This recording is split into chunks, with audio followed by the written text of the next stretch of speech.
30 previews en 30 jours. De qui s'agit-il aujourd'hui ? Ah oui, les mouches. Les grosses mouches. On va s'occuper des tapettes. Pas de mauvaise blague. Bravo. Pas de mauvaise blague. Bonjour l'humour. Ah là là, on s'installe tranquillou. Bonjour à toutes et à tous, surtout les fans des Hornets. Franchise de Caroline du Nord. De Charlotte, de Michael Jordan. Ouais, le frelon que vous connaissez tous. Vous connaissez le petit menu habituel. On va s'occuper de toute la saison à venir des Hornets. Mais avant de parler de ce qui va se passer demain, on s'occupe d'abord de ce qui s'est passé hier. Petit coup d'œil dans le rétro. Et donc Alex, qu'est-ce que ça donnait à Charlotte l'année dernière ? Saison, comme on dit dans l'argot, dans le jargon basketballistique, mi-figue, mi-raisin. Ouais. 36 wins. Mi-merde, mi-merde. Voilà, 36 wins, 10e de l'Est. La place du con, quoi. T'es pas assez bon pour être en play-off, t'es pas assez mauvais pour être à en un peu, puis finalement, t'étais vraiment trop court pour arracher un spot de play-off. Bonne saison de Dwight. Bonne saison de Dwight. Bonne saison de Kemba Walker également. Ça va, avec quelques pépins physiques de lui et de Nico, surtout qu'on attendait pour une fois qu'il faisait pas le DF. Tout à fait, mais Kemba a été All-Star quand même. Ouais, tout à fait. En remplacement de Kristaps, mais enfin quand même. Ouais, il a été All-Star tout à fait. Bon, saison habituelle de Michael Kidd-Gilchrist, qui est donc dans le BTP depuis à peu près 10 ans. Je sais pas, une fois je l'ai critiqué, on m'a expliqué que c'était un des meilleurs défenseurs de l'histoire de l'univers. Et que quand même j'étais trop dur avec. Mais je veux bien que je suis peut-être trop dur avec Michael Kidd-Gilchrist. Je pense que t'es pas assez. Mais en tout cas, sur la saison 2017-2018, de la merde. Il m'a pas sorti de contre-argument, le mec. C'est clair. Voilà. On a eu quand même quelques petits.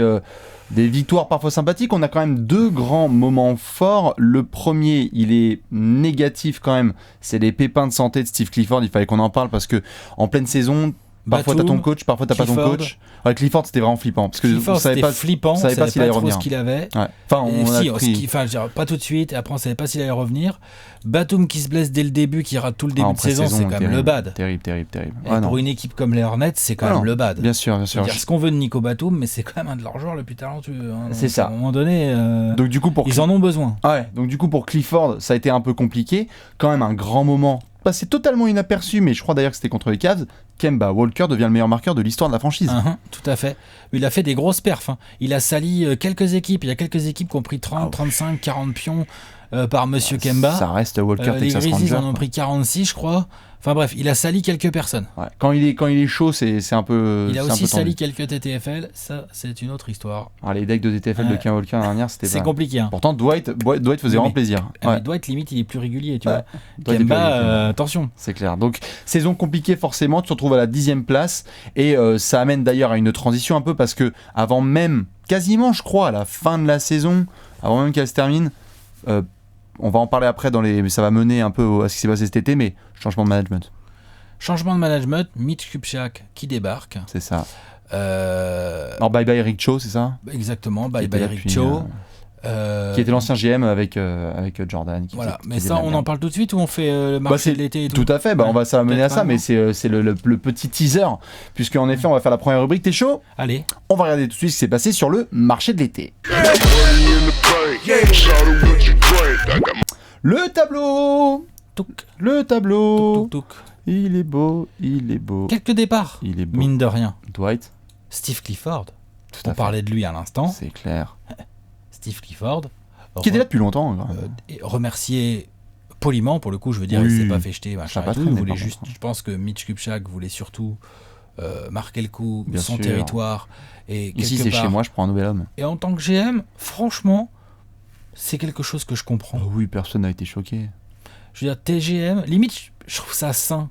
TGM, t'as une façon de voir le basket, t'as une idée du recrutement que t'as envie de faire et tout, t'as envie de prendre un coach et de lui expliquer dès le début comment tu vois les choses. On va recruter ainsi. Je dis pas que ça se trouve, il aurait pu se mettre d'accord avec Clifford, mais quelque part, il y a une logique à se séparer du coach et en faire venir un nouveau. Démarrer une toute nouvelle page, c'est sûr et certain, avec James Borrego, dont on va parler aussi, parce que même si là, je sais pas forcément si on va en parler en long et en large, mais c'est vrai que James Borrego, ancien assistant de Popovich. Ancien assistant de Pop, quel âge il a, James Borrego, franchement, il est pas bien vieux. Quarantaine à tout craquer. C'est un Brad Stevens en termes d'âge, quoi. Un peu plus vieux, mais on l'a vu une année à Orlando.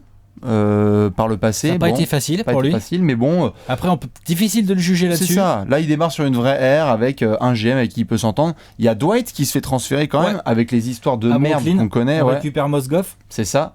De toute façon, ça n'a pas traîné parce que vous l'avez vu, après Mozgov a été bazardé du côté d'Orlando et Dwight. Ce qui a permis de faire venir Biombo. Tout à fait. À Charlotte. Et c'est juste. Tout à fait. Et c'est justement là où on en vient au positif, c'est que bon, certes, tu perds Dwight, etc. Mais t'as quand même Bismack Biombo qui débarque, retour à la Casa. Il avait été drafté par les. Tout à fait. Il a été drafté par les Bobcats. Ouais, voilà, c'est ça. Drafté par les Bobcats. Après un magnifique triple-double au Summit. Hein. Il connaît Charlotte. C'est ça, il connaît bien. Et monsieur Tony Parker. Monsieur Tony Parker. Pour ceux qui n'ont pas vu, il y a une vidéo de Malik Monk qui se fait interviewer sur je sais même plus quel sujet c'est. Summer League Et tout. Et dans l'interview, la personne qui l'interview lui dit, et au fait, est-ce que vous êtes content parce qu'il y a quand même un vétéran Je fais voilà. Il fait un vétéran. Qui ça? Un vétéran. Et là, la personne qui interviewe lui dit, bah il y a Tony Parker. Tony Parker débarque. Tony Parker. Voilà. Et l'autre, il a des yeux genre. C'est Noël. Ouais. C'est LeBron qui vient de signer à Charlotte. Mais vraiment, il est hyper saucé. Elle est marrante cette vidéo parce il est saucé de ouf. Quoi. Ça montre quand même la notoriété de Tony et le respect que ses pairs ont pour lui. Et donc ça montre tout de suite genre tout le bien qu'il peut faire à ce vestiaire. Ah, c'est clair. Qui a furieusement manqué de leader l'année dernière. Ouais. J'aime bien Kemba. J'aime pas trop Dwight en tant que leader. Clairement, Nico, il le dit lui-même, Nico, il a pas forcément envie d'endosser un rôle de leader, que ce soit chez les Hornets ou en équipe de France, et c'est tout à son honneur de le reconnaître. Ça n'empêche pas. Il a surtout été blessé, Nico, avant toute chose, avant d'être leader. Je pense qu'un Tony Parker, ça peut faire que du bien à tout le monde. Oui, et puis sans compter que Tony, pour moi, je te dis pas il peut pas, mais c'est un très bon backup. Bien sûr, mais backup de Kemba, il peut faire le boulot. Et puis de toute façon, on n'arrête pas de le répéter. Les fans de Charlotte seront contents aussi de l'entendre. Combien de fois on répète que il y a quelques années, ils avaient Jeremy Lin en sortie de banc, ils avaient un créateur. Depuis, ils ont eu quasiment personne. Ils n'ont pas de gars en sortie de banc et qui peut filer la gonfle Tony Parker, et qui peut James créer. Borrego, s'il lui explique un système, James Borrego, ancien assistant des Spurs, donc je pense que quand même il a déjà entendu parler de Tony Parker. Bien et sûr, que voilà. Bien sûr. Tony avec Frank Kaminsky, les mecs vont se marrer. Hein. Mais ouais. Bien sûr. Mais ouais. Ou ça même avec du Jérémy Lamb là, ou du. De toute façon, on va en parler, je pense. Bien après, sûr. Mais on a il y a juste un copain dont on va parler quand même qui est drafté, c'est Miles Bridges. Mais oui. C'est intéressant comme profil. Bien sûr. Un ailier. Décidément, il veut pas rester lui. Athlétique. Qui va jouer dur. Qui, State. mine de rien, de par sa polyvalence, parce que c'est un gars. C'est quoi son poste naturel? C'est quoi? C'est un 3 qui va essayer de jouer 4. Mais il peut jouer 4. Hein. Il n'est pas hyper grand pour jouer 4, mais. Bisley. Il est plus petit, je pense. Oui, mais bon, voilà, dans le registre 3, tu peux jouer 4. Voilà. Et donc, mine de rien, l'aile est un poste qui n'est pas si bien fourni que ça. Ah non, bien sûr. Après, je sais qu'il y a Michael Kidd-Gilchrist, mais bon. Voilà, je me permets quand même de dire que l'aile n'est pas un poste si bien fourni que ça. C'est pas un poste bien fourni, exactement. Et donc, un rookie, si tant est qu'il ait le talent que Mitch Kupchak veut bien lui prêter, je pense qu'il peut faire beaucoup de bien. Non, c'est clair. Donc, été de début de transition à Charlotte, ce qui nous mène du coup à une section dont on va en reparler quand même, parce qu'il y a des gars. Autre petit départ, oui. Michael Carter-Williams qui est parti. Arrête, c'est pas un départ, ça. Il est parti. Je sais même pas qu'il était là. Si, il était là, il était bien en défense d'ailleurs. Les fans de Charlotte, ils ont bien kiffé et cette fois c'est Houston qui va pouvoir stretcher. On va s'occuper du 5 majeur, t'es chaud ou pas? Parce qu'il faut qu'on parle stratégie un peu. Allez, 5 majeur. C'est l'heure de parler du 5 majeur.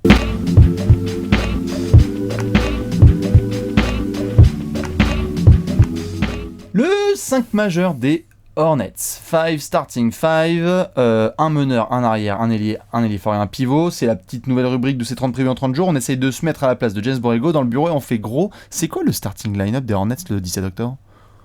Kemba Walker à la main. Donc on fait les locks à chaque fois. Les locks, c'est les verrous. Hein. Donc Kemba, c'est assuré, safe. Ah oui. Avec Tony en backup. Avec Tony en backup. À l'arrière et à l'aile, enfin poste 2 et 3, qu'est-ce que tu fais? Est-ce que tu mets Nico en 2 et Michael Kidd-Gilchrist en 3? Dernières infos, j'ai été chercher mes sources. Vas-y. MKG sorti de banc. Donc tu mets Jérémy Lamb en 2. Jérémy Lamb en 2 et Nico en 3. Jérémy Lamb en 2, Nico en 3. J'aime bien. Nico qui retrouve son poste naturel d'ailier après avoir été pendant 2 ans ça arrière. Lui va bien. C'était correct sous Clifford, mais là on veut vraiment le voir en ailier. Ouais. Et après il y a la bataille en 4-5. En 4, Marvin Williams pour moi c'est titulaire. Oui. Tout le temps. Bon, ça vous donne une idée de la saison à venir. Mais non, mais je suis pas d'accord. Marvin Williams, Alex mais parce Alex, que toi... Alex. Non, bah vas-y, sors ta punchline, je vais t'en sortir une autre derrière. Parce que toi, tu ne le vois qu'à travers le prisme du numéro 2 de draft Absolument par pas. Atlanta. Absolument pas, pris devant Chris Paul et Aaron Williams, absolument pas. J'ai pas dit ça, putain. C'est pas ça, Alex. Mais Alex, il dit pas que c'est une terreur. Alex, il est mais payé il est pas combien, mauvais. Marvin Williams Il est non mais ok. Alors, si tu le Il est juges payé via le combien, salaire, Alex Marvin oui, Williams, mais c'est un par autre problème. payé combien 17 18. Ouais, c'est ça. 54 Bon. sur 30. Donc, si tu veux, oui, ça, effectivement, il est surpayé, on peut le dire. Par contre, en 4, qui stretch et qui prend des Ouais, il est rebonds, propre, il est propre. et Il qui défend fait bien, du taf, il défend et bien. il se bat en défense, et Ouais, il c'est commence à avoir de l'expérience et tout. Non, Marvin Williams, J'ai c'est- très hâte que Miles Bridges prenne tu sa sais place, quoi Qu'est-ce qui est moins bien d'avoir Marvin Williams en 4 ou d'avoir Jérémy Lamb en 2 Bah, je demande. Ouais, demande. voilà. Bon, Je là, pose tu la me question. demandes de choisir entre mourir pendu et mourir noyé. Oh non, exagère pas. Non, mais tu vois. En tout cas, on est d'accord sur Marvin Williams en 4. Et après, Sinon, en tu peux 5, mettre Frank Kaminsky titulaire en 4, hein, si tu veux. Ils vont plutôt le mettre apparemment en titulaire en 5. Ah, Ce qui ouais. serait intéressant, il y a la bataille entre lui et Cody Zeller. Ouais. Biombo, non À voir. Je serais pas étonné que Frank Kaminsky soit Ouais, il est payé titulaire. Biombo. Biombo paye 18 millions la saison. Tu vas faire Bismack Biombo 18 millions ou tu vas faire Marvin Ah Williams bah 18 Marvin, millions tout le temps. Tout le temps. Je suis pas sûr. Ah bah tout le temps. Je prends Marvin Williams tout le temps. J'ai un tout peu le de temps, marge tout de le temps. progression. Ouais, c'est shooté, J'ai lui. un peu de marge de progression. Lol. Mais Biombo, par contre, c'est un joueur qui peut te servir en tant qu'energizer pour venir prendre du rebond des Merci, contres ouais. en seconde unit, poser ça. des gros écrans à Tony ou à Malik Monk. C'est ça. Parce Malik que d'ailleurs, Monk. tout à fait, parce que sur le banc, t'as quand même Malik Monk qui est là, Du coup, t'as Michael Kidd-Gilchrist, Miles t'as Tony, Bridges qui va être t'as là. Miles Bridges, t'as peut-être du Kaminsky, peut-être du Cody Zeller, t'as du Biombo. Ça t'as- va. C'est ça qui est intéressant, au-delà du 5 majeur. Intéressant, c'est un grand mot, mais Ouais, je veux genre, bien que tu. James Laisse Borrego, dans ton- James Borrego, hormis Kemba Walker et à moindre mesure des Nico Batum, voir comment peut se développer un Malik Monk, il n'a pas non plus des talents incroyables dans son effectif. C'est homogène. Par contre, c'est assez homogène. C'est homogène. Il a une seconde unit qui peut jouer. Oui. Par rapport à d'autres équipes dont on a parlé ou dont on va parler, Oui. je cite pas de nom, hein, parce que voilà, je les ai pas en tête tout de suite, mais clairement, Charlotte a un espèce de 10 où ça peut jouer. Ça peut jouer. Maintenant, il y aura des minutes, il faudra voir, assez intéressantes et mentionnées par Borrego sur notamment Tony et Kemba. Dans le même backcourt, c'est quelque chose qui a été mentionné. Ouais, Qui est possible. C'est Je demande petit, vraiment à voir. c'est tout petit défensivement. Par contre, en termes de création, t'es pépère. En termes de création, c'est bien, mais c'est vraiment. Sur certaines tout match-ups, ça peut le petit. faire. Ouais, bien sûr. Mais ça a été mentionné en tout cas. Et ça m'étonnerait pas parce que ce sont deux joueurs sur lesquels il va devoir compter. L'autre, nouveau coach, t'as besoin de leader. Ouais, ouais. Donne pas la balle à Malik Monk. Hein. Je l'adore. Hein. Et il a prévu de le développer. Mais même lui, à Borrego, il n'empêche disait, qu'avec un Tony et un Kemba, il va quand même progresser, j'espère. il va progresser. Et ils veulent le faire progresser balle en main. Parce que c'est un peu une tête chaude à la Ilia House. Donc, pour essayer de lui faire passer un step, ils vont le mettre parfois la balle entre les mains. Mais je pense qu'il y aura beaucoup de minutes de money time où on va voir Kemba et Tony en train de finir. Et ça me dérangera pas. Ce sera assez intéressant à voir Ouais. offensivement. Il a des options, Bien on en sûr. revient à ça. C'est ça. Voilà à peu près pour le ce 5 groupe. majeur. On a oublié un joueur, Willy Hernan Gomez. Oui. Ouais, bah il est là, il existe. Bah, qui prennent la Alors, place de Biombo. Quoi. Est-ce qu'il va avoir des minutes au pivot? Est-ce qu'il va être bon?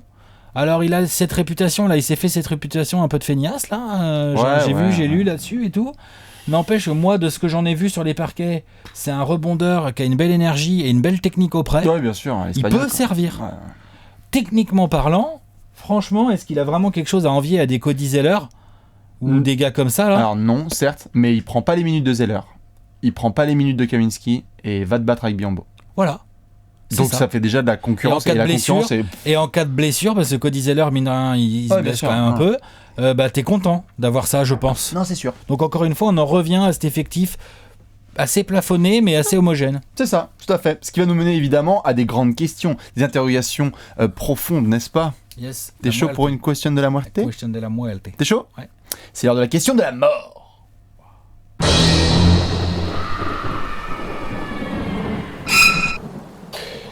La question de la mort. La question de la mort des Hornets. Magnifique petite transition signée Léonce. On va pouvoir se poser sur la franchise de Jojo. La question de la mort n'est pas de savoir si Michael Jordan deviendra un jour un bon décisionnaire de Michael franchise. Jordan va-t-il rechausser les sneakers? Michael Jordan va-y jouer à 65 ans. Petit- Space Jam 2. Peut-il apporter en 2 C'est ça. ou en 3 Ou en 3. ou en 4? 5. Remarque, je mettrais peut-être en 4 là Bien maintenant. sûr, bah là. Il peut te faire des dégâts. Hein. Ouais, c'est le cas de le dire. Mm. Merci pour la franchise. Non, la question de la mort, évidemment, elle concerne le meilleur scoreur des Hornets, Kemba Walker, All-Star l'année dernière, comme Alex le mentionnait au tout début de la vidéo. Contractuellement, Kemba Walker rentre dans sa dernière année sous contrat garanti avec les Tout à Hornets. fait. On est donc sur un joueur qui va devenir agent libre. Vous connaissez les anciens, vous connaissez évidemment ce que ça veut dire sur le marché. Les nouveaux qui découvrent, souvent un joueur qui va devenir agent libre, il y a moyen de l'entendre dans les rumeurs. T'as pas envie de perdre ce genre de joueur contre Peanuts. On l'a déjà entendu dans les Bien rumeurs. sûr. Donc. Et là, tu as un nouveau manager qui arrive en Mitch Kupchak. Donc la grande question, est-ce que Kemba Walker fait toute la saison à Charlotte? 3 options qui s'offrent à lui avant de répondre à la question. Oui. Soit il se fait trade en cours de saison avant la deadline, en décembre, en janvier, Kupchak a une offre qui l'intéresse. C'est début ou quoi. février la deadline pour ceux qui ne le savent pas. Soit il signe une prolongation. Ok. Ce qui suivrait ses propos récents, c'est un peu chelou d'ailleurs. Mais oui. On sait jamais. Ouais, bien sûr. Peut-être Kupchak va se dire, ok, tu sais quoi, ok Kemba, tu veux quoi? Tu veux un max ou pas loin? Allez, t'es All-Star, je te le donne. On construit déjà avec une pièce autour de la pièce numéro 1 de base, c'est déjà Kemba Walker. Pourquoi pas, hein? Ou alors les deux camps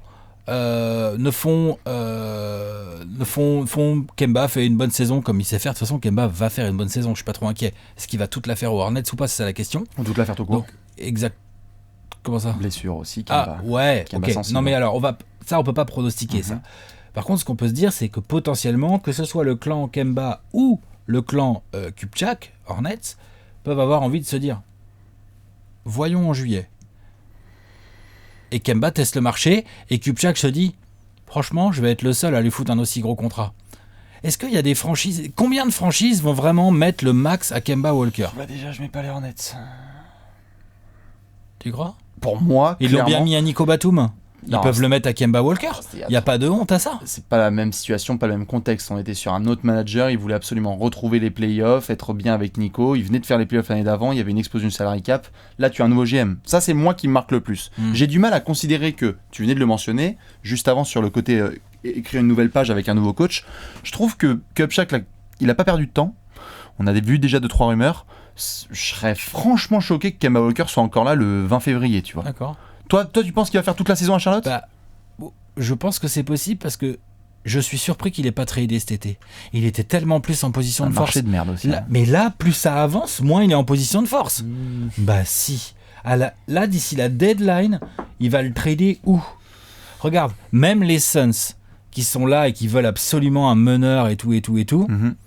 ils n'ont pas fait des offres de ouf pour Kemba Walker. Non, bien sûr, bien sûr. alors qu'ils ont du terrain de draft, du jeune, du machin, Bien du sûr. truc. Bon, tu vois.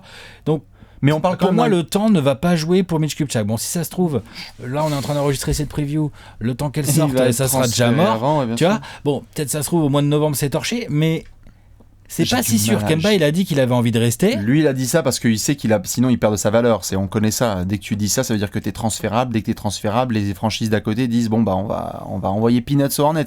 J'ai du mal à croire que Kupchak là redémarre avec Kemba sur lequel il va partir pendant des années. Il y a un nouveau coach, il y a des jeunes qui ont envie de développer. Je crois pas que Kemba Walker fasse partie des plans des Hornets. Il Je pense est pas que les si Hornets vieux, font hein. partie des plans de Il Kemba est Walker. bon, hein, il est pas si vieux. Hein. Oui, bien sûr. Mais je pense que tu vois, les Hornets font partie des plans de Kemba, mais pas inversement. Je suis quoi. pas sûr de ça. Je suis pas sûr de ça. Non. Surtout qu'il y a un élément qu'on mentionne pas, c'est que le Pépère, il a un des contrats les plus rentables de la NBA. Oui, mais plus pour longtemps là. Donc le temps, c'est fini ça après. Hein. Donc il faut qu'ils puissent l'utiliser, là, les Hornets. Qu'ils se disent, ok, Oui, on mais peut avoir il ça fallait contre... l'utiliser cet été. Mais tu peux Là, encore jusqu'en c'est- février. Oui, là. mais ça commence à être moins bien.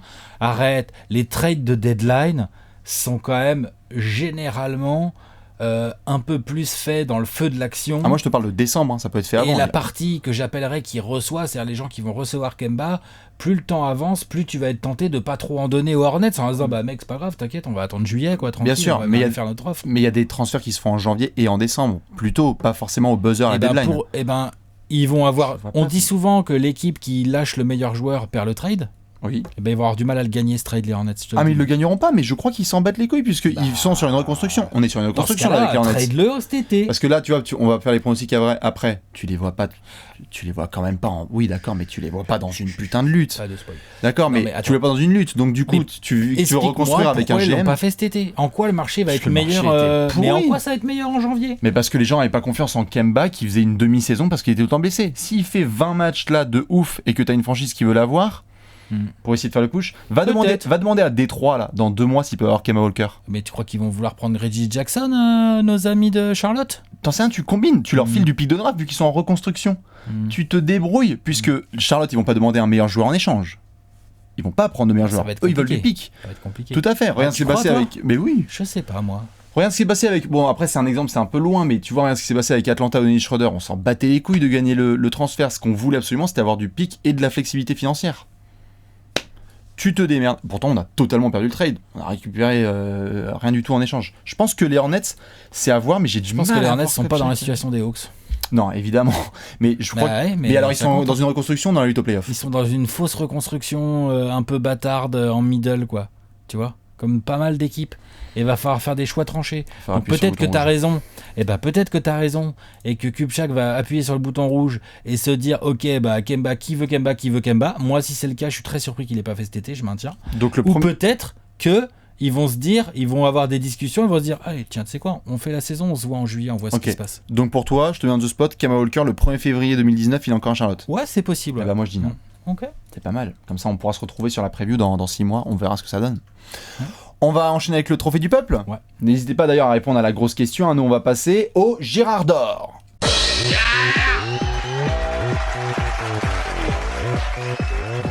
Le Gérard d'or, le Gérard d'or. Je le donne à Alex pendant qu'il nous fait pirouette cacahuète. C'était un peu risqué, ça passe.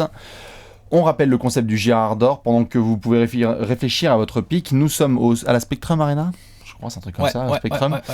Il est y a 1h un du écran matin, géant. tout à fait, sur lequel nous sommes Voilà. passés en avril dernier. Voilà. Le 1er avril, ce n'est pas une blague. La French Heritage Night. Tout à fait, en faisant la bise aux Hornets. Merci. Thank you Michael Jordan for the big screen, Ouais, exactement. French assholes Ouais. et tout.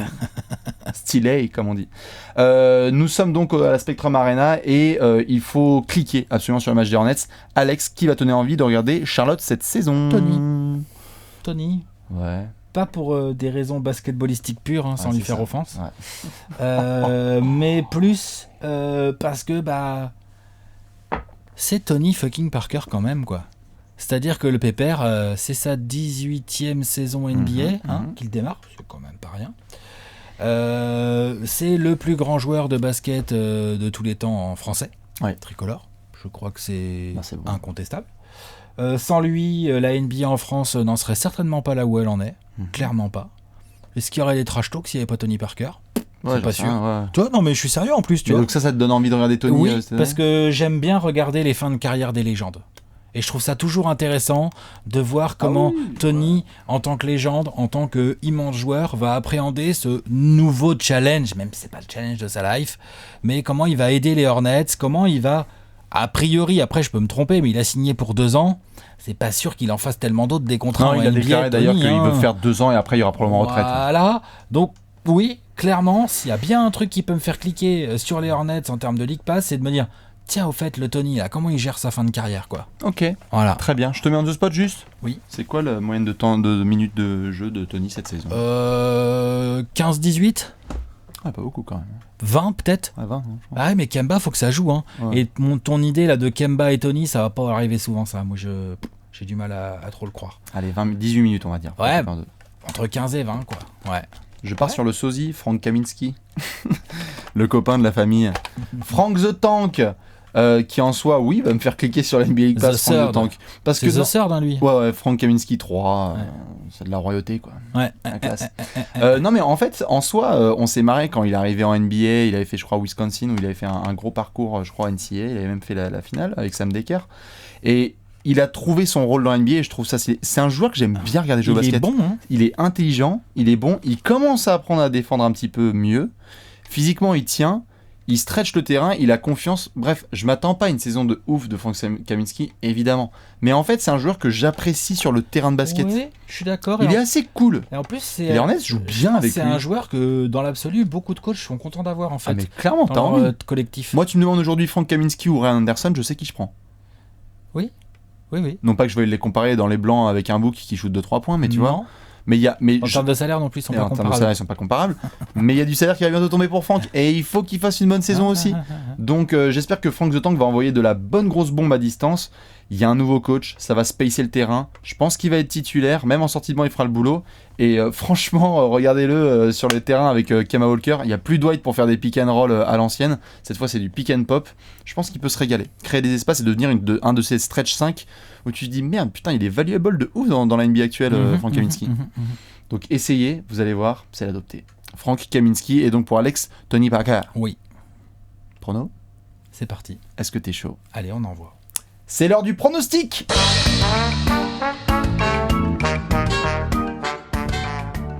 Pronostic time avec Alex et Bibi. Vous connaissez la formule. On va essayer de pronostiquer, annoncer l'avenir de cette saison des Hornets en 24 secondes chrono. Vous pouvez aussi le faire. Alex, est-ce que t'es prêt ? C'est parti. 3, 2, 1, top chrono. 30 wins, moins que l'année dernière. Je les mets 30 wins, je les mets 11e de l'Est, une place en dessous de ce qu'ils ont fait l'année dernière. Je pense que y a un peu de concurrence qui s'est renforcée. Je pense que y a un côté plafond dans cette équipe. Je pense effectivement que Mitch Kupchak s'en fout un peu des résultats cette saison. Donc voilà, le nouveau coach, on va voir ce qu'il va donner. Il y a beaucoup de changements, saison de transition, 11e, 30 wins. Parfait. 33 secondes. C'est bien 33 secondes. C'est bien 33. Ouais. On commence à descendre. Et On en est bien. NCA, ça passe. Bientôt, tout à fait. Équipe de NCA d'ailleurs. Donc ouais, tu les mets dans les profondeurs de l'Est quand même. Non, pas profondeur, 11e. C'est middle mou. Le middle mou, j'appelle ça moi. 3, 2, 1, top chrono. 28 victoires. 13e de l'Est. Il n'y a que les Knicks, je crois, et les Hawks derrière. Je pense que Kemba fait pas la saison. Et c'est pas le seul. Il y a moyen que Marvin Williams aussi, même s'il a un gros contrat, soit transféré. Il y a eu des rumeurs aussi sur Nico. Je pense, l'année dernière, j'en parlais avec Memphis, je pense que Charlotte va être dans une transition gentiment cette année. Mitch Kupchak, il y va pas avec les gants, il y va vraiment avec les 2 points. Il a envie de tout nettoyer. Quand on est sur les transitions, ils vont vouloir développer les Malik Monk, les Miles Bridges, etc. Donc, autant y aller, la perd pas de tang. Okay. 28 victoires. Ok. C'est marrant parce que finalement, on a que 2 victoires d'écart. Mais par contre, il y a 2 places d'écart. Il y a 2 places d'écart. Je suis assez curieux de voir nos classements. Le tableau, ça va être magnifique à la fin, n'est-ce pas ? Bah justement, on va le montrer, le tableau. Allez, le tableau, tiens. Le tableau made by Léon, voilà parce un petit moi, peu ce que ça donne. 11e, il y a un petit trou là, il y a des équipes à placer. Là, les gens, ils sont en train de se dire, là. il a mis quoi ? Eh ben, les Cavs, on les met où ? On sait pas. Les Cavs, on les met où ? Les Celtics, on les met où ? Question. Bien sûr, on sait pas. Où est-ce qu'on met les Raptors ? Parce que bon, ils ont quand même perdu Pas des de Rosanne, DeRozan, les Raptors. on sait jamais. Voilà un petit peu pour cette preview des Hornets. Évidemment, on fait plein de bisous à la fanbase, à Jojo, à Tony et à Nico. On espère que vous allez bien représenter la Sefran parce que c'était un peu dur l'année dernière pour les deux, quand même. Mais ouais, c'est vrai que déjà une belle saison de nos Frenchies, déjà ça nous ferait bien kiffer. Ça ferait plaisir. On se retrouvera et bien évidemment devant les matchs des Hornets. Un petit indice pour la prochaine vidéo ou pas ? Ouais. Oh bah non, tiens.